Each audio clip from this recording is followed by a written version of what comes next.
Democrats are set to pass their police reform bill with a vote expected to be strictly along party lines. The move comes just a day after Senate Democrats blocked efforts to even begin debate on a Republican reform bill, as House Speaker Nancy Pelosi says Republicans are, quote, trying to get away with murder, the murder of George Floyd.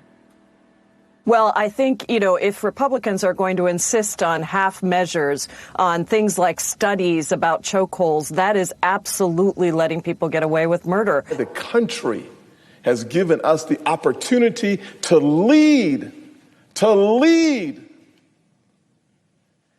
And my friends on the other side just said no. Not no to the legislation. They just said no. So let's get the police perspective on these developments with former New York City Police Commissioner Bernard Kerik. Good to have you back with us tonight, sir. Thanks, Shannon. Okay, let's start with Speaker Pelosi, because you heard what she said about Republicans are trying to get away with the murder of George Floyd.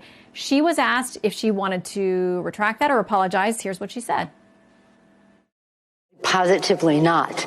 The fact is, people say, I think you, frankly, in the press have given them far too much credit for a bill that does nothing. They're saying, well, you have your bill, they have theirs. Yeah, our bill does something, theirs does nothing. Your reaction? You know what, Shannon? I think Ms. Pelosi is a little confused about who killed George Floyd. You know what? The cop that killed him was a Democrat. The chief of police was a Democrat. The mayor was a Democrat. The city council was a Democrat. The DA was a Democrat. And you know what? The governor was a Democrat. That happened in a city where you have some of the highest violent crime, highest murder rates, just like Chicago, just like Baltimore, just like Milwaukee, and several other cities around this country where they are under Democratic rule.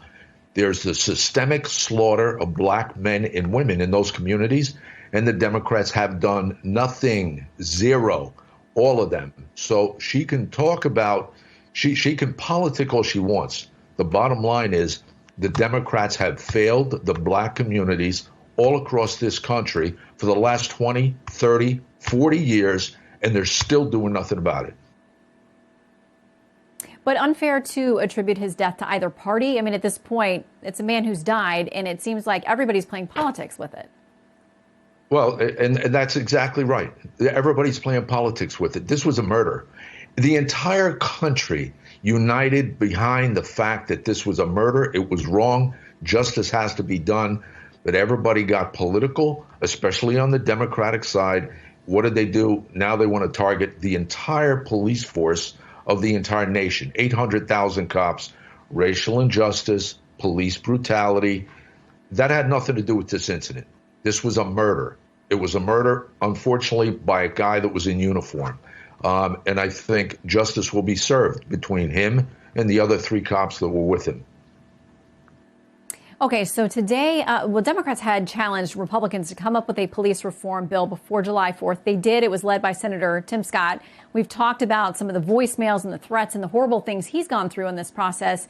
But today, Democrats didn't vote no on the bill. They wouldn't even vote to allow a debate to begin on the bill. But they say that's because this was a joke. It wasn't a serious effort. Here's what Senator Kamala Harris, Democrat, said about the bill. I want to thank all of our colleagues for their work today, which is to not fall into a political trap, to not take crumbs on the table when there is a hunger that America has for real solutions to a very real problem. I mean, a very passionate speech on the Senate floor today. Senator Tim Scott said you could have gotten 70 or 80% of what you wanted, but you just voted no on everything in order to hold on to this as a political issue. Who's right? Who's wrong here? Well, you know what? Honestly, Shannon, it's the polarization of Washington, of politics in Washington. Kamala Harris, I don't have much respect for her in the first place. Her communities, even when she was a DA, are some of the communities that have had the highest violence, the highest murder rates. You know what? It's time to stop talking. Sit down and discuss, debate, and get something done. They didn't even want to discuss it. They didn't even want to debate it. They didn't want to talk about it.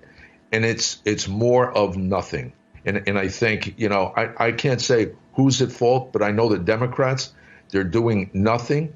And every one of these communities are suffering around the country, and life goes on. Mm-hmm. Well, there is hope, or there had been hope in this country that this could be a moment of bipartisanship, because everybody agrees there are reforms that they could meet at the table about. Maybe not everything. Nobody ever gets everything they want. But tonight it looks like there's not going to be any bipartisanship on this. Bernie Kerik, thank you for being with us. Thanks.